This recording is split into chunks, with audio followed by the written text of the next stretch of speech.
Well, time flies like an arrow and fruit flies like a banana. Welcome to this video module on relationships between transport and network layers. What is the relationship between transport and network layers in the context of computer networking? Well, we can begin to understand the relationship between the transport and network layers by first starting with the transmission control protocol. Now, I know this might seem a little bit scary at first, but TCP is a vital technology to understand as far as computer networking goes. It's a connection-oriented protocol that provides a reliable form of data transfer by using a three-way handshake to establish secure connection with acknowledgements to ensure that data is reviewed and that the lost data is retransmitted. You might be asking yourself, why is this important?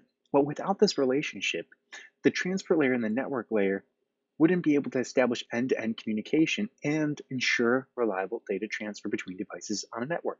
That's the whole point of this. We want to be able to communicate with one node to the other node, right? Our cell phones to other cell phones, or our computers to other computers. We're conceptualizing the idea of a network, and in this case, we're looking at the transmission control protocol layer, which is vital.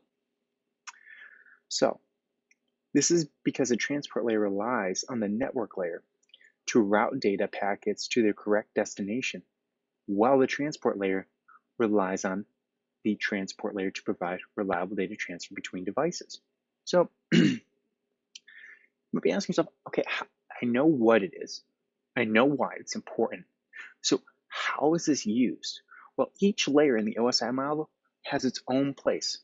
So let's think about the physical layer and the data link layer, right? The physical layer and the data link layer work between the starting device and the next device. That's the key to understanding how these devices communicate with one another.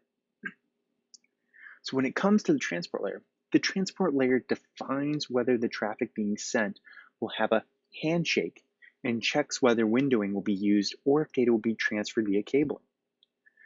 So IP addresses provide the mechanism for traffic to be passed along the internet from point A to point B. And in this case, data is passed through multiple connections via routers or layer 3 switches. This is very important because the transport layer is responsible for providing end-to-end communication between applications, while the network layer is responsible for routing packets between hosts on the network. So the common misconception here, right, is understanding that the user datagram protocol, which is separate from the TCP protocol, breaks segments up into datagrams, these little datagrams, and adds transport layer headers that include the port number, sequence number, and checksums. So there's a distinguishing difference between this, right? UDP is all broken up. So TCP is connection-oriented, it's stateful, and UDP is stateless. So a theoretical application of this is using TCP to deliver applications running on different hosts, right? This is an example of how we're using reliable data transfer in TCP. There's a difference between UDP and TCP though. So once packets arrive at a destination, they're reassembled by the IP and delivered to the TCP layer, which sends the segments and delivers the data to the appropriate application.